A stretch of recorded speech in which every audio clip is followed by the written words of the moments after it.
Cold spots at night were not an accident of the past. They were a problem people actively engineered against.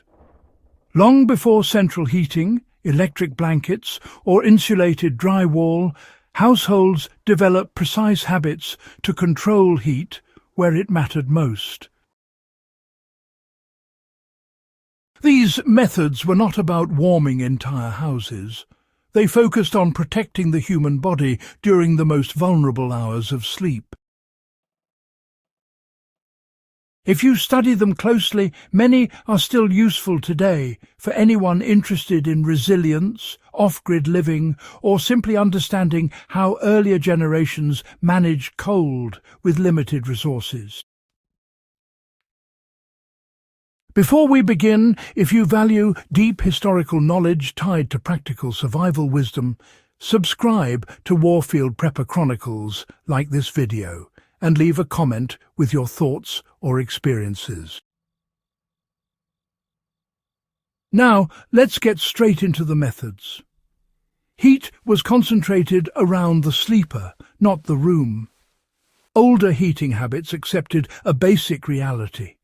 Heating an entire structure overnight was wasteful and, well, often impossible. Instead, heat was concentrated where the body rested. Beds were treated as thermal systems.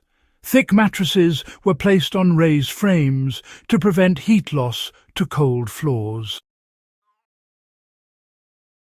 Straw, wool, or horsehair fillings trapped air and slowed heat transfer downward. In colder regions, an extra layer, such as a pallet of boards or woven reeds, was placed beneath the mattress to stop ground chill from rising.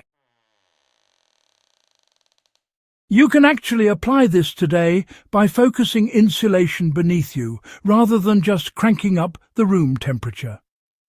A foam pad, a couple of layered blankets under the mattress, or even a simple wooden platform can really, dramatically reduce those cold spots caused by heat loss to the floor. This is especially useful in tents, cabins, or, well, poorly insulated homes. Bedding was layered to manage heat flow, not just to add weight.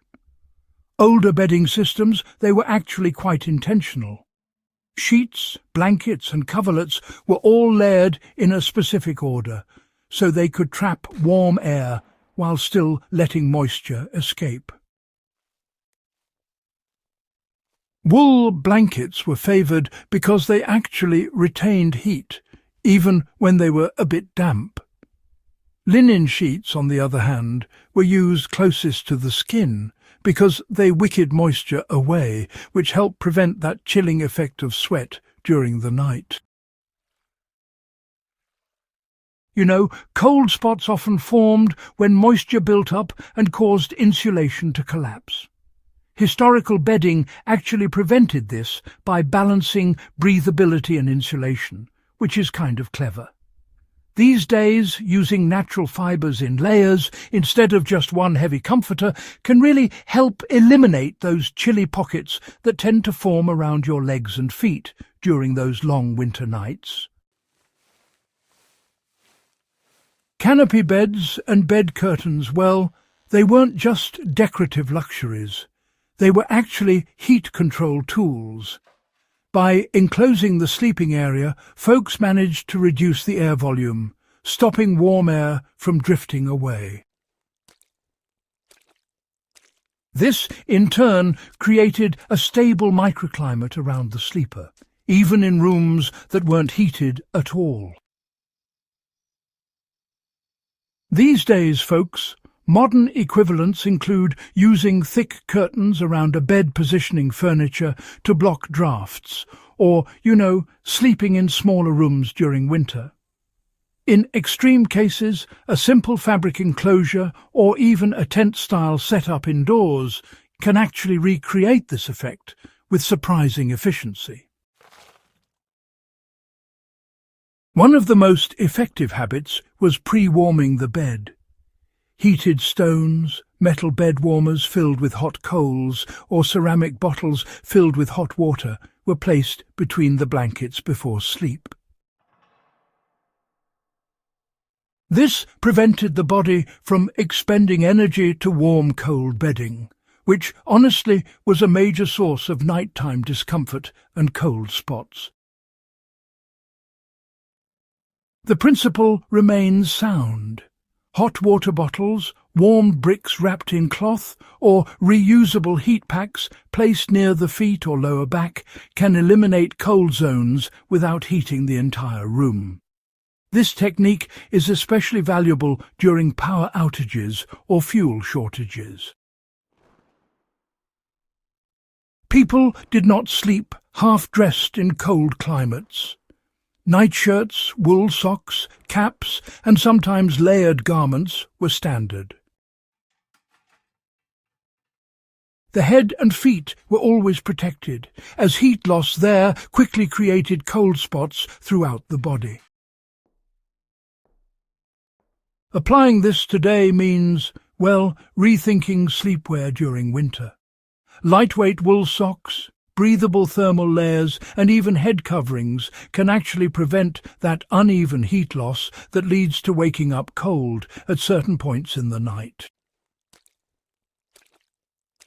Fireplaces and stoves, were rarely kept burning all night. Instead, rooms were heated before bed to warm the walls, furniture, and the air itself. Once those surfaces absorbed heat, they released it slowly overnight. This helped reduce radiant heat loss from the body and, minimize those cold zones near walls and windows. You can actually replicate this by heating your living spaces a bit earlier in the evening and then sealing up any drafts before you head off to sleep. Thermal mass, like thick walls, stone floors, or even water containers, can hold heat for much longer than just air alone. This helps reduce those big temperature swings at night, which is quite handy. Older homes really focused on stopping air movement. Drafts were absolutely the enemy. People would put rugs on the floors, hang tapestries on the walls, and use heavy curtains over doors and windows, all to keep the warmth in.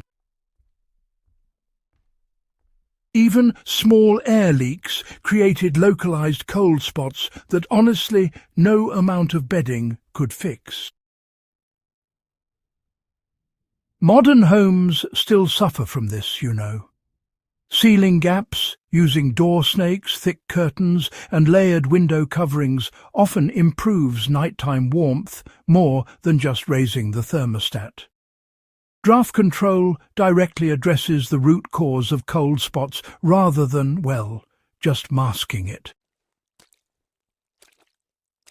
In many cultures, shared sleeping was a practical choice. Family members, or even animals in adjacent spaces, contributed body heat that stabilized nighttime temperatures. This was not comfort-driven sentimentality, it was thermal efficiency. While not always practical today, the principle applies to shared sleeping spaces, smaller rooms, or even, positioning pets nearby during cold nights. Concentrating heat sources, including human ones, really reduces overall heat loss. Older heating habits were precise, practical, and grounded in observation. They worked because they focused on heat retention, moisture control, and draft prevention rather than brute force heating. These methods remain relevant for preppers, off-grid households, and anyone, honestly, who's serious about understanding historical survival systems. If this kind of deep, practical history matters to you, subscribe to Warfield Prepper Chronicles, like the video, and share it with others who value real-world historical knowledge. Leave a comment with techniques you've tried or want us to cover next.